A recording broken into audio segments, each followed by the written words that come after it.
So in 2008, my tech company, known as Navtech, Navigation Technologies, was acquired by Nokia for $8.8 billion. Anyone remember Nokia? We experienced a change tsunami.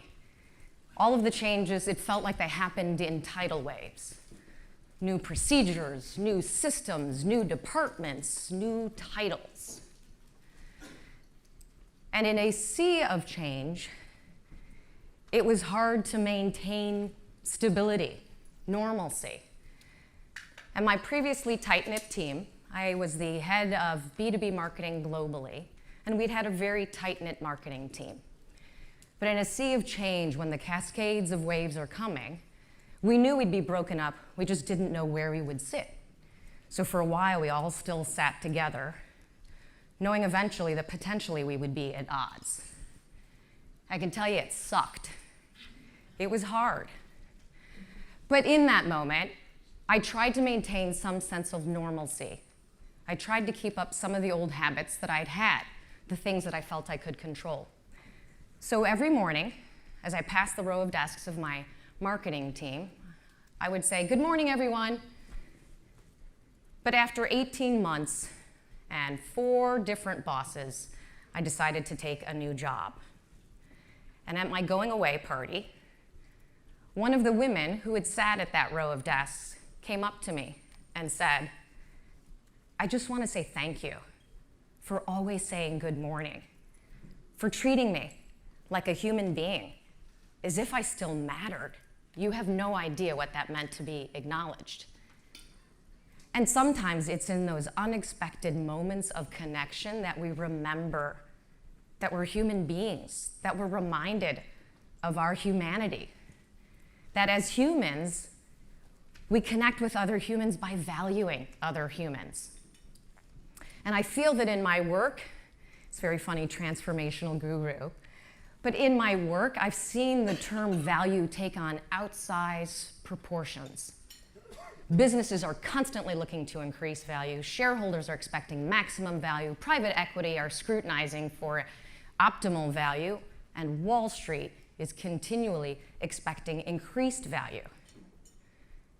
Change, what drives change is this constant need for increased value. But value has somewhat taken over. And so what I saw as part of that, and we talked about it a little last night in the conversations I had, my experience comes from mergers and acquisitions. And in mergers and acquisitions, I think I heard it significantly last night, those transactions are driven by trying to increase value. And for me, that was part of the conundrum that I faced. I experienced 3 multi-billion-dollar acquisitions at 3 separate Fortune 500 companies. By the third one, I thought, dear God, this has got to stop. How do I find a better way through M&A? And so I decided to write a survivor's handbook. I felt that some of the issue was because people just didn't have transparency on what to expect. And so I interviewed, over a 2.5-year period, over 60 executives, CEOs, CFOs, private equity, HR leaders, managers, and I asked them to give me their insights, their lessons learned, what they could have done better, what they felt had worked right, and how to help me define the business value equation for the future. And so the first, those of you who have actually looked on your table, you will see a Venn diagram. So the first exercise we're going to do, and don't worry, Venn diagrams I know can scare people. My husband's a lawyer. We aren't going to be doing math. He told me lawyers tend to pursue law because they hate math. At least that's what he says to me when I ask him to calculate the tip.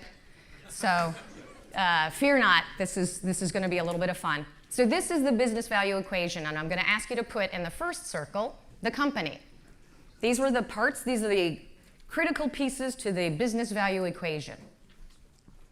And you can put underneath the company, you can put in parentheses senior leadership, right? Because essentially that's who drives the company. And then next, the workforce. And then third, shareholders. I talked about all of these people contribute to the value equation in some way, shape, or form. Now, The next one, they don't really contribute value, but they demand value pretty much on a daily basis. So in a big red circle or whatever pen color you have, I want you to draw right around that Wall Street. Everyone's part of the value equation for the business success. So here's what's interesting. As I talk to each of these executives and HR leaders, one of the things they said is this was always the focus when they were in the middle of the deals. And again, I should say this stands for every business transformation. I'm giving you an example of M&A because it's the most drastic form of change that you can experience. And I know a number of you are part of M&A deals and helping support clients. But one thing became clear that was the forgotten piece. Anyone want to take a stab at what they think the overlapping Venn diagram piece is that was the critical piece that they hadn't thought of? Customers. Possible. That was a part of the discussion. Thank you for contributing. Anyone else? Staff. Very close. So the key piece that they talked about were the people. Now you could say, well, the workforce, that's the people. But when you think about the workforce, you think about it in a big, it's a mass, right? You don't think about individual contributors. And so what they acknowledged was in the focus on the deal and everything it takes to get the deal done, they'd forgotten about the people, the individual contributions. And that's what had undermined the success of the deal. And when they got it right, that's what drove the success of the deal, when they galvanized the people, the individuals, to get them rallied behind. So go ahead and you can put into your form the individual. Don't worry, I'm not going to make you come back to this. We will be having another Venn diagram, as you see later on. So the other piece of the research that came through that was fascinating is the fact that people were not expecting the deal integration, the brand transformation to be as an emotional experience as it was.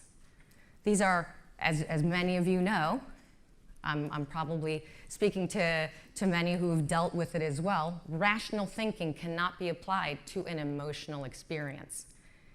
And so not only was the fact that the people were the challenge and what they had forgotten, but the fact that it was so emotional, and how do you get people through an emotional period? Normal business leadership norms don't always apply.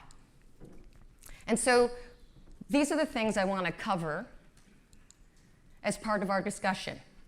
A big part about it is knowing your value, knowing your team's individual value, and frankly, demonstrating that value for your clients as well. What I've heard repeatedly, and that came up even in our conversations last night, is oftentimes clients have lost sight of what our value is, right? And the reality that that value, having to demonstrate that value every day can get exhausting. And the other point being that humanity's seeing that as a strength, demonstrating and understanding that that human connection, how you connect with your teams and how you connect with your clients, can be the core of that connection. And so I'm sharing these insights because what we're going to get into is managing those critical emotions. There were 3 emotions that came up in particular as part of this. And what's interesting is on the humanity as a strength piece, what so frequently came up is it almost feels like being a human is a deficiency nowadays. That given the accelerating pace of change, the fixation on big data, the dawn of artificial intelligence, can you blame us for feeling, though, being a human is a deficiency? And at the same time that we're becoming more robotic, you might say, we're actively making robots smarter and nicer. Think about it. Siri and Alexa always have time for you. You can call them at any moment and make a command. And so remembering that humanity piece and leveraging that as a strength, having that as part of your value creation with your teams and with your clients is what we're going to talk about. But before I get too far ahead of myself, I've kind of made a broad assumption that everyone is dealing with change. Is it fair to say you all have dealt with change in some way, shape, or form? Anyone here who has not dealt with change in any way, shape, or form?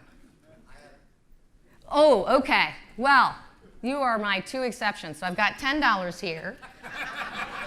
And I would suggest you go to the bar because you're going to be really bored with the next 35 minutes, I think. So feel free at any time, stick around, and if you go, yeah, I don't need to deal with change, then we'll move on.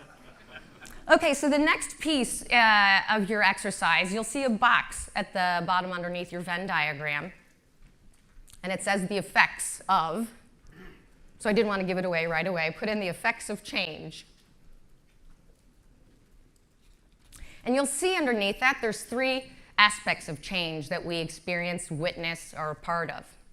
One's change on the business, change on the workplace, and change on the way we do work.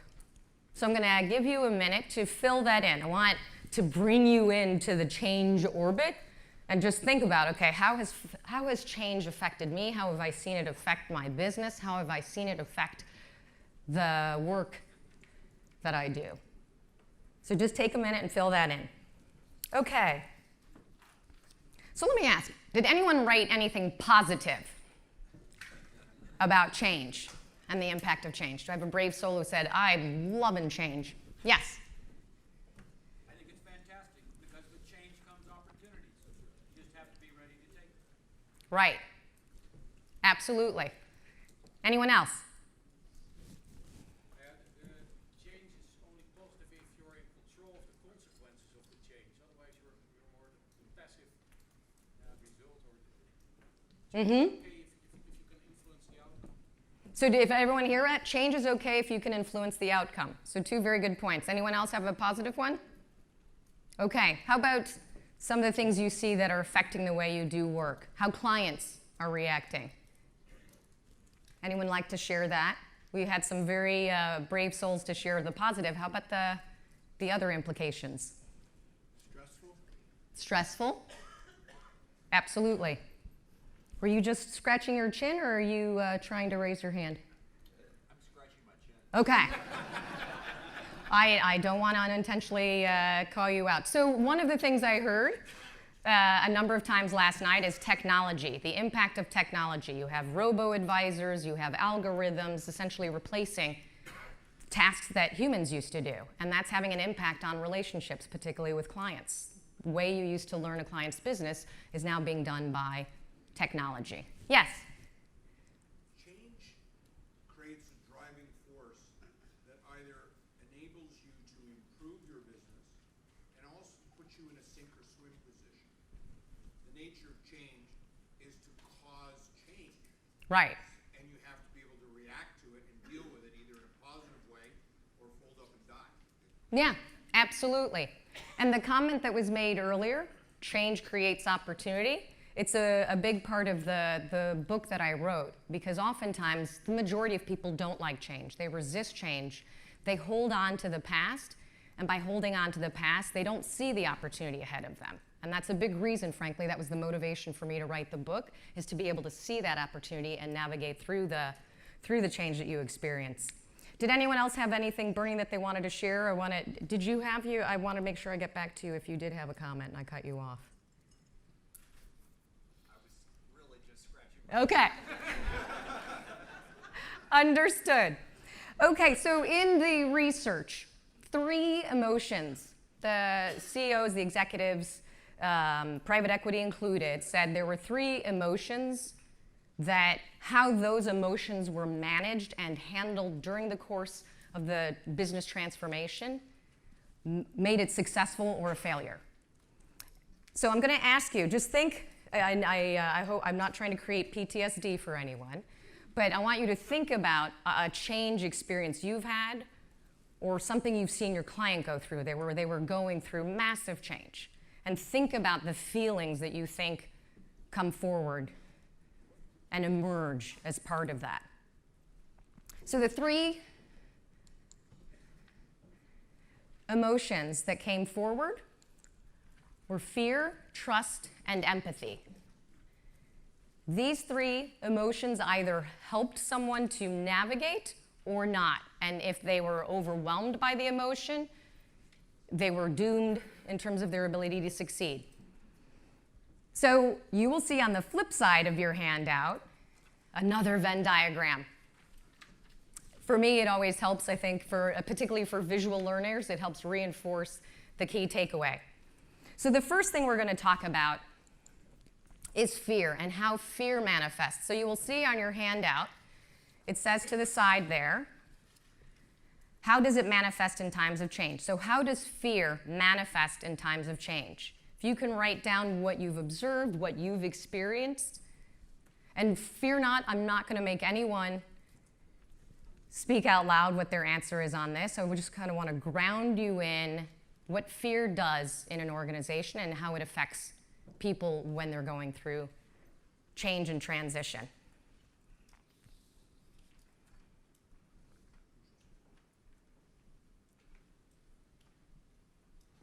So what I've been told a number of times, when fear is the operative norm, the emotion that's driving things, you're confounded by suddenly your inability to make decisions. That it's a change saturation. It overwhelms the brain. Besides the fear of wondering what this means to your job, wondering what it means to the company, how are we going to survive, it equally has an impact on your decision-making skills and your ability to focus. And there are a number of things that now are part of our vernacular that I think, frankly, it's about time they're more in vogue. There's a lot of concentration on mindfulness, on meditation, on breathing to help people given the constant sea of change. And that's not what I'm going to focus on, but I do think it's important to highlight that in the past that was seen as, oh, that's a woo-woo soft skill, but meditation and breathing has really helped a number of organizations get through that.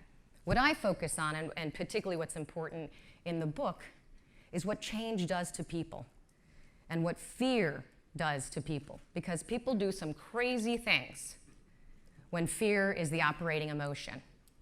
And so in my research, because it wasn't just me, I identified 10 personalities. I call them my change cast of characters who emerged. Now these individuals, these characteristics can be present in a work environment normally. And you will, I'm sure, see some of them go, I work with one of those every day. But they come and are more prominent, in particular during a business transformation, particularly in M&A when you're trying to merge two companies together or you're integrating systems and cultures.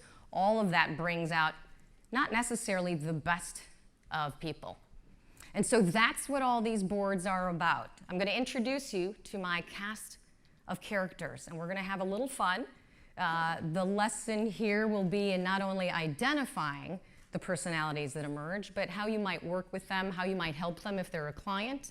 And so everyone who said they would help me flip an easel, if you can do that, and I'm going to show you the different cast of characters. Okay, so the easels, my easel flipping friends, if you can do that. And I'm just going to flip through them. There are 10 altogether. And one of the things, so I used to work in advertising, and one of the things, again, that research showed is that cartoons are a great way to bring personalities to life. Anyone watch The Simpsons? There are things that you would accept a cartoon to do that you would never accept a person to do. Are all of our easels flipped? Okay, super. So these are the cast of characters. There are 10, and I had 3 people volunteer. Well, actually, I should say I volunteered them. So, who are going to help me bring our cast of characters to life. So, John, where are you? John, would you say your name? John Friedemann. So John has one of my casts of characters, and I've asked him to read out loud a description of the character, and then we're going to talk a little bit about it. So go ahead. I wield power by dominating others in the workplace. And thank you, Jennifer, for this opportunity to speak today. You're very welcome.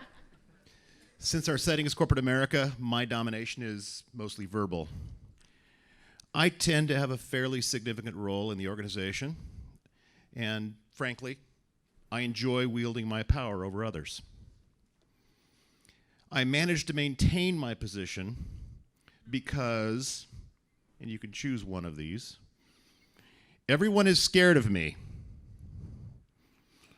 I have photos of everyone, or they think I do. Or, I know some folks quietly get a kick out of seeing me dress down others, never thinking or maybe just praying that my attention will not be focused on them.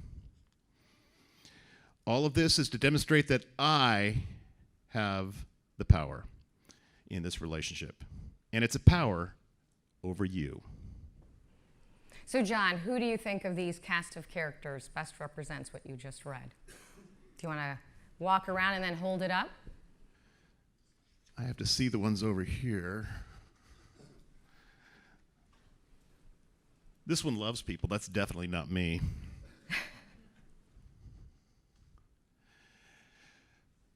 I think I'm the dominatrix. I want to be very clear. I had a diversity inclusion person look at all of my posters, and he said, you equally skewer both genders, so you should be safe. Thank you, John. That was excellent. Now, anything you would add? Have you witnessed this kind of a character in any of your dealings, either M&A transactions or just business transformation or just change in general that you've experienced? Am I out of character now? Yes. Yes, I have. And what's interesting is when they fall hard. There's no net, and everyone's glad to see them fail. Absolutely. Absolutely. My book gets into more, thank you, John. My book gets into more detail, and I will, absolutely. And I will, when you fill out the evaluation, if you give me your email, I will make sure you all get my 10 hacks for how to manage each of the personalities, how to identify them.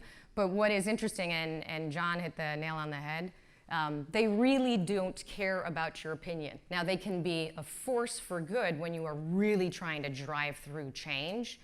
They take no prisoners, but the problem is that afterwards, when they fall hard because they haven't galvanized, they haven't gotten people to rally behind them in a positive way. Okay, so my next, Isabella.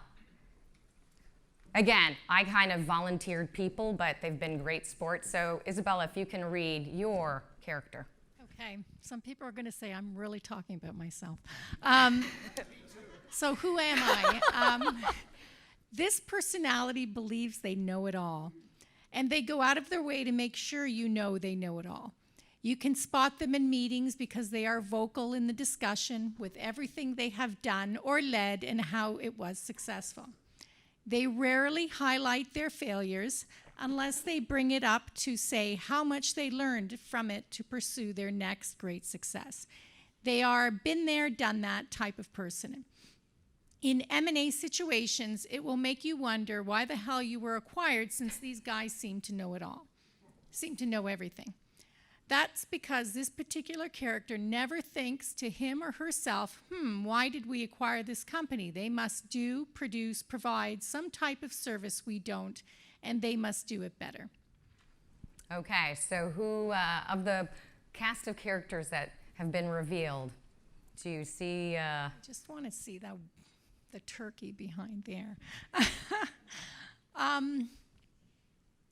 I actually think it's the one behind you, the me. Yes. The professor. Actually, it's interesting. Do you want to come my up? neighbor's mother called me the professor once. So if you can see this, I'll skip ahead because we've got them here. So it's the company, me, and everyone else around. So, and thank you, Isabel. So actually, let me ask you, have you experienced this type of person in a merger and acquisition or business transformation experience? Yes, many times. Sometimes I think it's me, but I think, but yes, many times. So the key, and it is a highlight, the reason why I created these as characters is oftentimes it's us. We may not even realize it.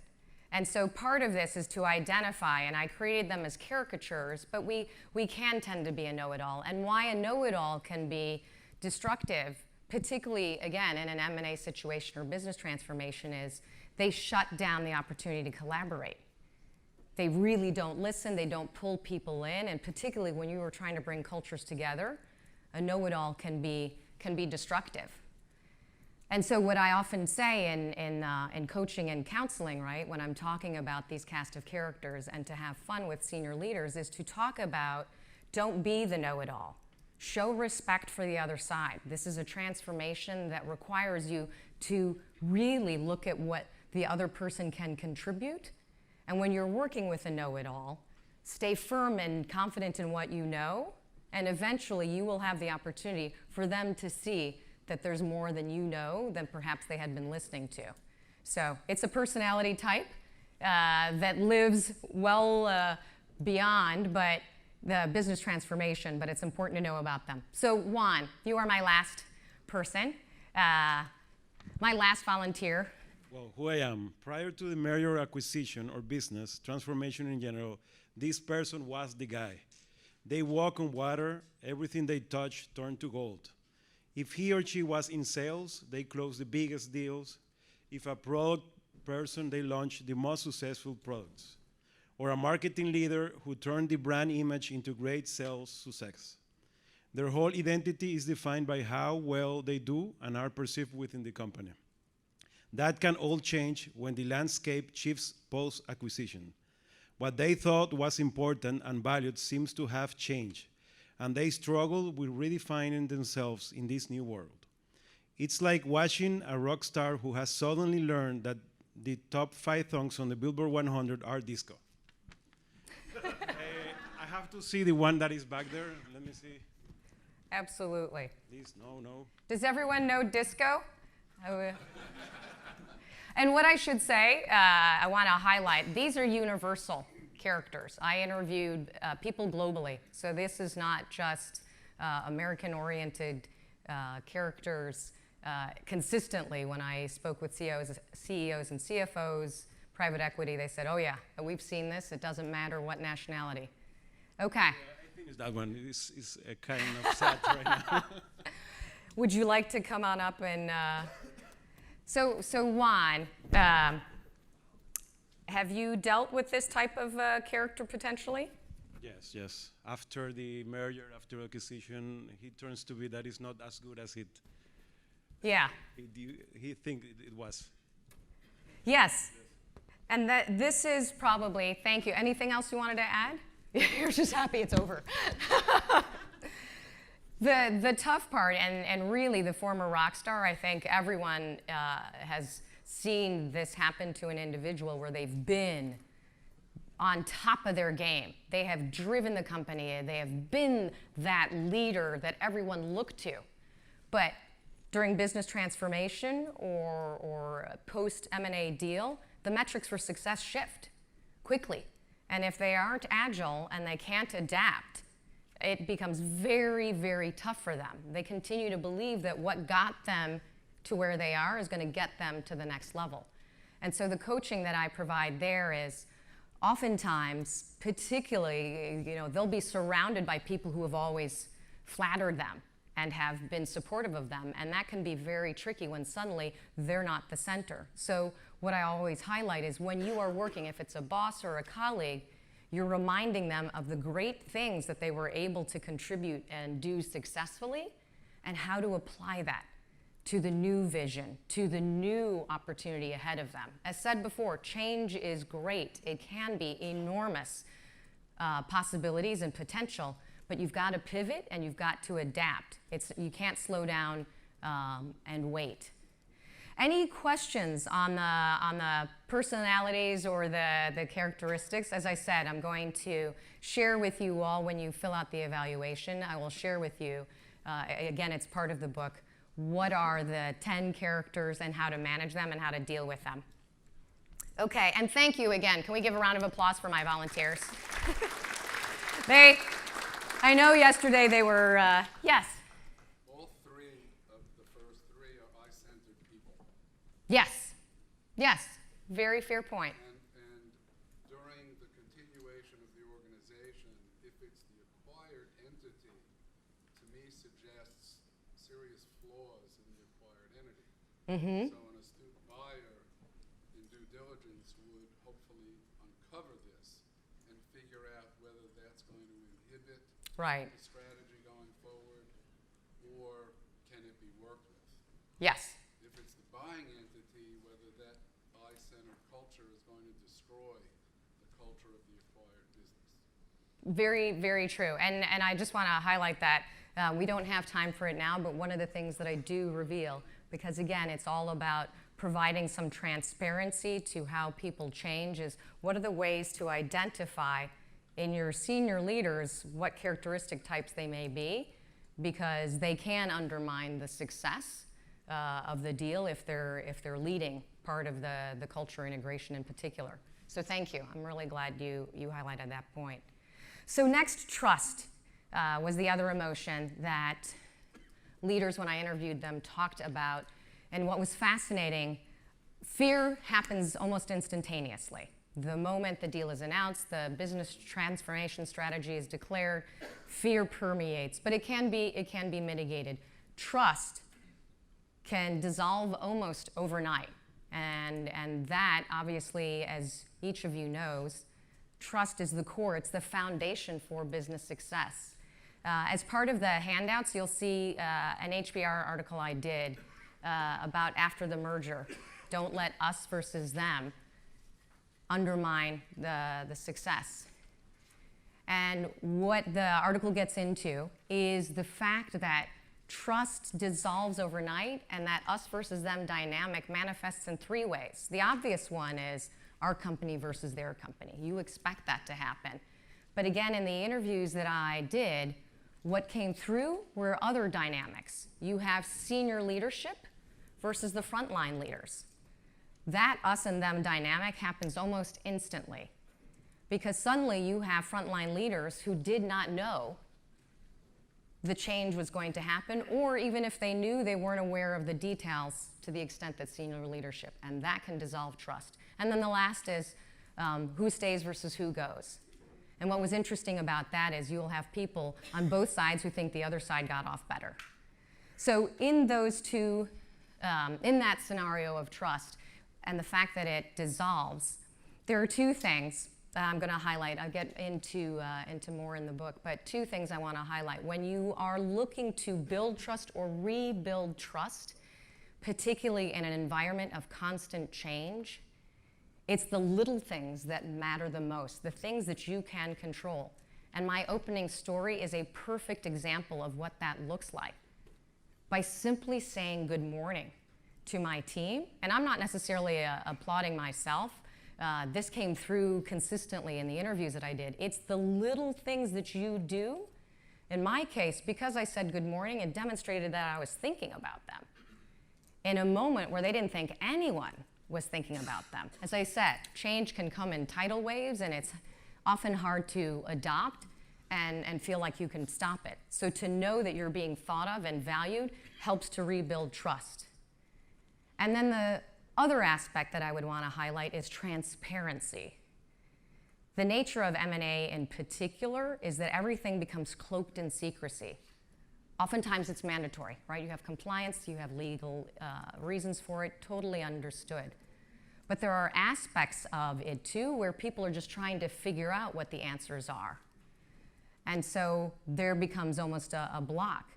But there are ways to be transparent that don't reveal legal or business strategy questions, but there are ways to be transparent that help galvanize your team and bring them along with you.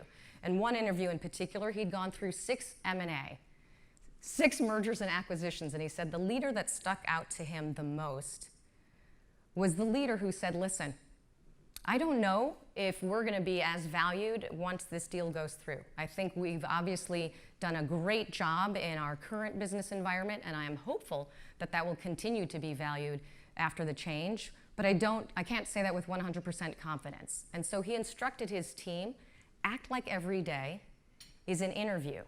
You are interviewing for a job. You are interviewing for an opportunity. Don't fixate on your title. Think about your skills and your expertise and where that applies, and where you have an opportunity to contribute that. So those were two of the big feedback points that came out of those interviews around trust and how that emotion, how managing that, how rebuilding trust quickly is important. So I'd like you to, you'll have the other Venn diagram. I neglected to say, make sure you put down trust in that second circle. And on the side, how you've seen trust dissolve, but I'm conscious of time. I want to make sure that we get everything in. The solution that I just shared goes back to the little things and really focusing on those, and the transparency, being transparent and sharing what you know will help them see more clearly the road ahead, and as was said before, what the opportunity might be. Okay, now the third was empathy, and I'm thankful that empathy has gotten, I would say, a rebirth in corporate terms, meaning that it's not seen as a negative, it is seen as a positive. In the past, to be too empathetic a leader was considered a negative. You were a pushover. But what came through consistently in the interviews that I did was how important empathy was in galvanizing a workforce, in helping to bring people together. And I'll share with you an experience that I had that demonstrated this for me quickly. So my second multi-billion-dollar acquisition experience was with Assurion. Assurion is a protection plan company, $5 billion, privately held. They acquired National Electronic Warranties. National Electronic Warranties did protection plans for consumer electronics.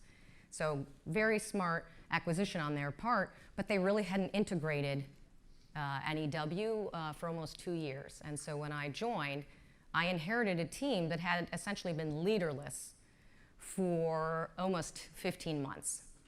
And I actually had the benefit of knowing exactly how they felt. I had been them in my earlier acquisition when Nokia had acquired us. Now I was brought in as a change agent to help them and to get them productive and contributing again. And so as part of this, I interviewed each of them individually and asked them questions. What are the questions that you have? How can I make sure you're feeling as though you understand where we're going? But I also could see that there were a lot of questions that they had that they weren't asking, that they were too afraid. No one wants to ask questions in those moments because you're too worried about what's going to be, what the perception of you will be. And so when I had them all come back together and I went through the list of questions that they had asked me and the answers to them, then I flipped the chart and I said, but here are all the questions you didn't ask me, and here are the answers. Because I know this is what you're wondering, and I know that this is the obstacle for you to feel as though you can contribute. So asking them the questions, but also digging in to consider what are the questions that they're not asking me.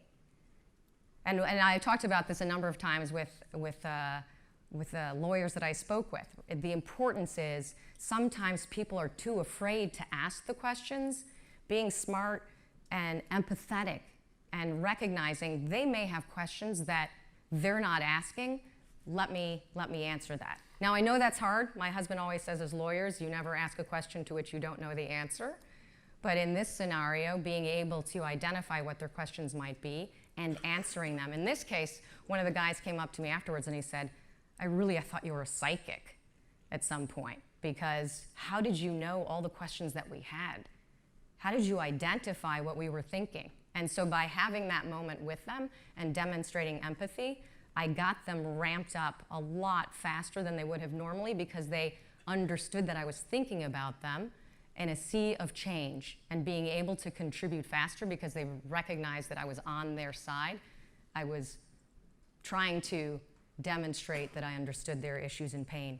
So those are the three emotions that can really undermine and or help depending on how you approach it. And so there are absolutely other emotions that come into play. Agility, curiosity, willingness to learn, political savviness. But what came through in all of my interviews was it was these three emotions in particular that really helped to drive success or not. And the fourth. So this is the emotion that, frankly, was the key.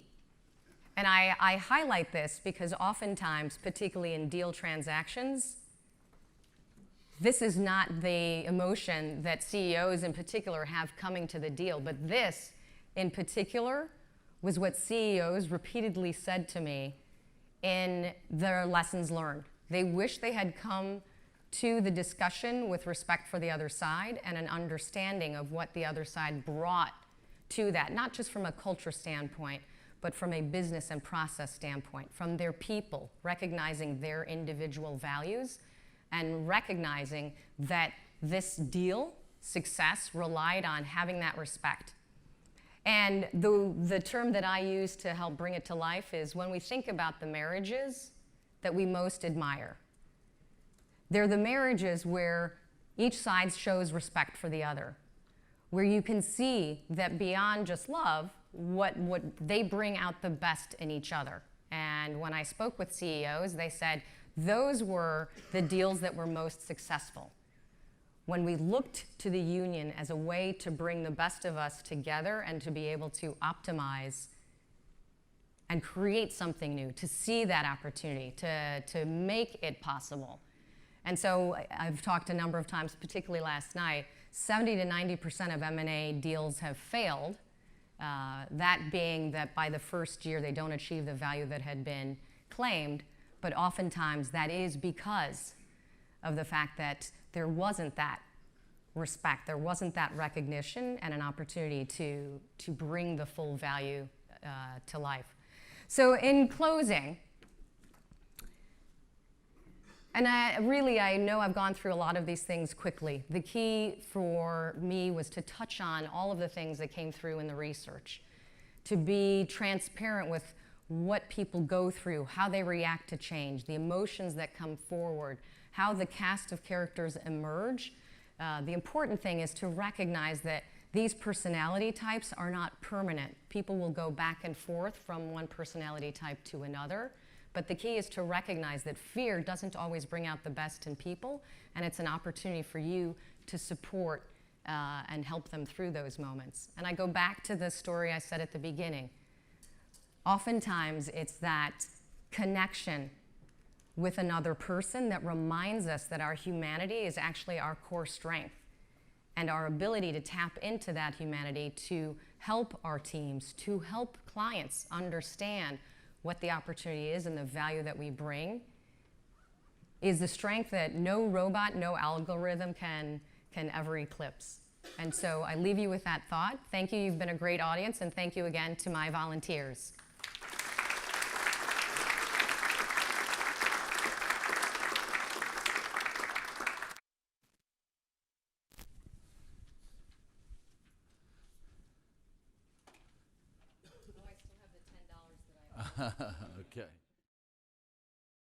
Okay.